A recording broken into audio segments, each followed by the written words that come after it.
Teaching your kids about money and personal finance can send shivers down your spine. I mean, let's be real. It can be intimidating thinking about what to teach your kids when it comes to finances. In this video, I'm going to show you 8 powerful lessons you can use to teach your kids all about money. Now, these simple tips will not only have your kids viewing obstacles as opportunities, but they'll set them up to build true wealth. What's up, everyone? My name is Matt Matheson. I'm a personal finance writer and school principal.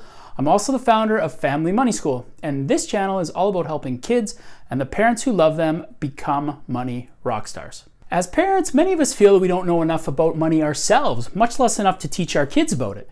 If you feel that way, it may be because you haven't subscribed to this killer channel yet.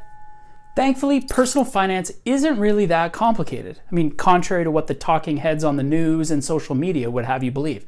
In fact, if you pass 5th grade, you've got all the math skills you need to rock your finances. And if you made it through middle school, you can teach your kiddos the basics that they'll need to be money rock stars, regardless of how much you earn, what you've got in the bank, or what your net worth is. So let's dive in. First up, kids need to know that living a full life doesn't require a boatload of money. Now, in reality, this might be one of the financial lessons that kids can actually help remind us of. I mean, as young children, few of us were fixated on keeping up with the Joneses. Sure, as we got older, we saw things that other kids had and we wanted them. But when we were little, once our basic needs were met, we were able to enjoy creating new things, playing with others, and experiencing the world around us without a focus on money. I mean, check out my little guy here. Does he care that the ball he's playing with is from the dollar store? Nope.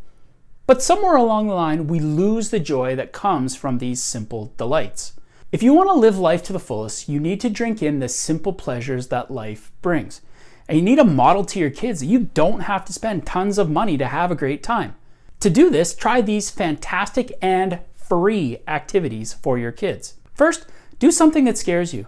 Sing in public, learn to ride a skateboard that's been gathering dust, invite someone to hang out that you're not great friends with yet.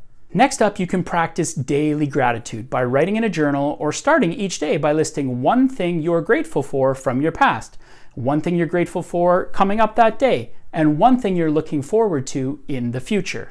You can be kind to someone each day. Live each day by the golden rule. Treat others the way you want to be treated. If you had a flat tire, would you want someone to stop to help you?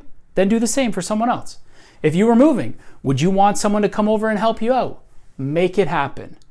Live each day by this golden rule and you'll find yourself feeling golden too. Next, you can learn more about money and teach your kids. There is so much information out there about money. From Bitcoin to 401ks, tax breaks to traditional Roths, it can all be a bit overwhelming. Now keep it simple by checking out some classic books on money from the library.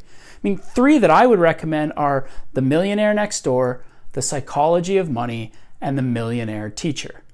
Read these 3 books and put the principles into practice and you'll be further ahead than 95% of your peers. And if you teach your kids to do the same, they'll be money rock stars in no time. That's because your kids need to know that there is way more to money than income or net worth. Take a moment to consider the financial legacy that you've received from your parents and the legacy you want to leave behind for your own kids. Some of the most valuable aspects of a financial legacy don't involve numbers at all.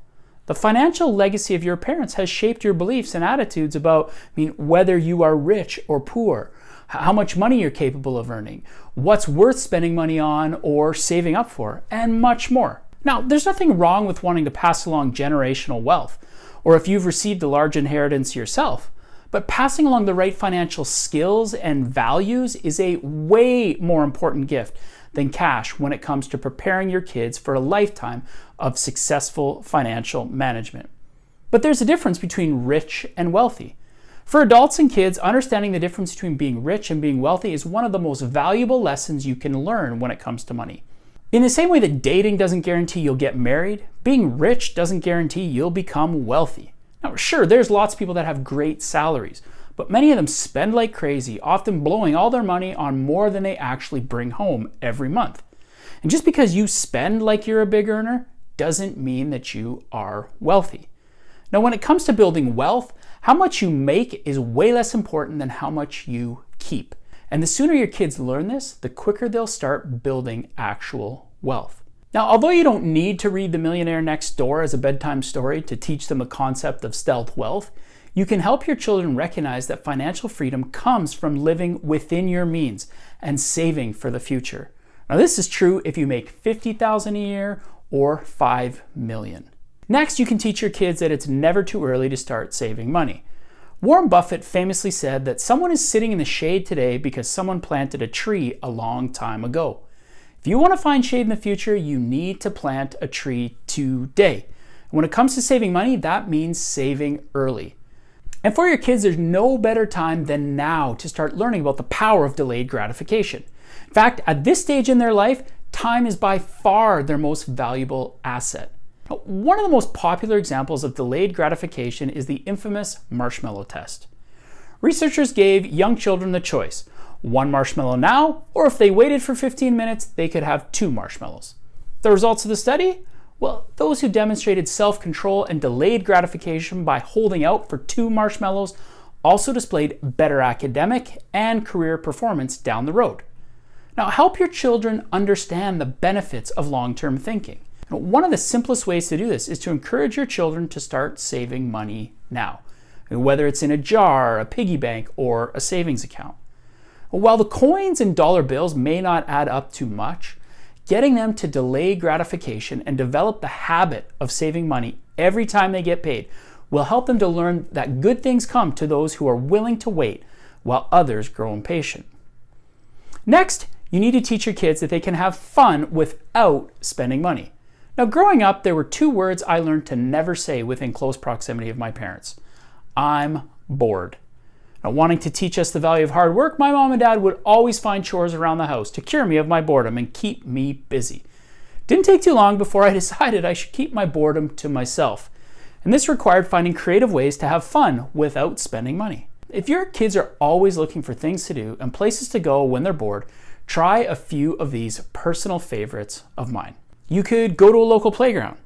You could invite some friends over to play some games. How about going on a walk around the park or starting to learn a new hobby or skill? I mean, YouTube can be a great place to pick up many of these.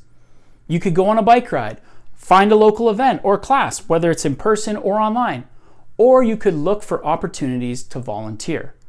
Now, not only are these great for kids, they're awesome for parents too. Now, don't forget to model them for your kids so they know that boredom doesn't have to break the bank. Next, you need to teach them to commit to a lifetime of learning. Now, one of the greatest lessons I've learned from my own parents is the value of lifelong learning.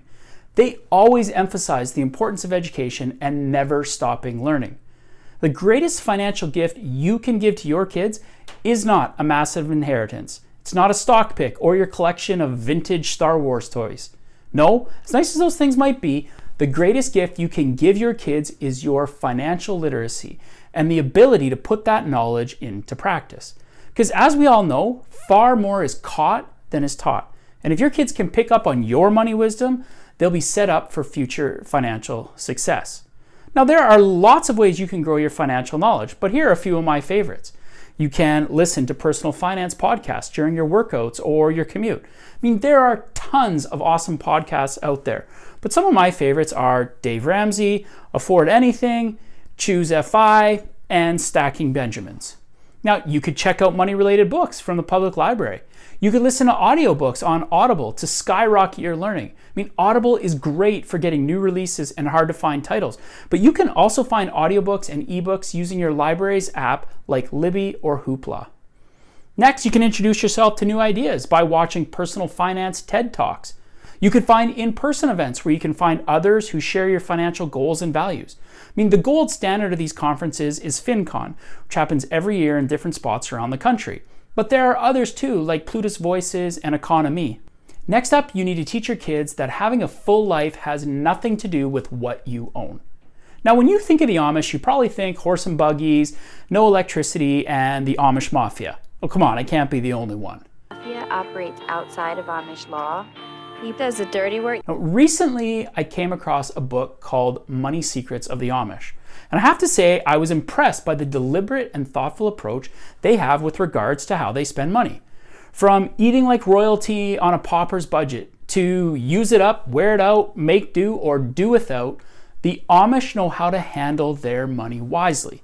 And if you want to adopt the mindful approach to what you own and to teach those values to your children, you can do the same by showing your kids how to buy high quality goods that are made to last, only buying things that you actually need, keeping your spaces clean and clutter free, knowing what you own and making sure that you're decluttering on a regular basis, and repurposing, recycling, and reusing. By applying this mindset to what you own, you'll increase the quality of your spending and save money for financial decisions that can give you freedom and peace of mind, such as building your emergency fund, paying off debt, and investing for the future. And if you intentionally model these things for your kids, they'll grow up to do the same. Now, not only are the Amish great with their money, they've also mastered the art of getting from point A to point B as frugally as possible. But for the rest of us who don't own a horse and buggy, who have to settle for a car, there are specific techniques you can use to save money when driving. So in the next video, I'll show you the common driving habits of people that waste money and wreck your car. I'll see you there.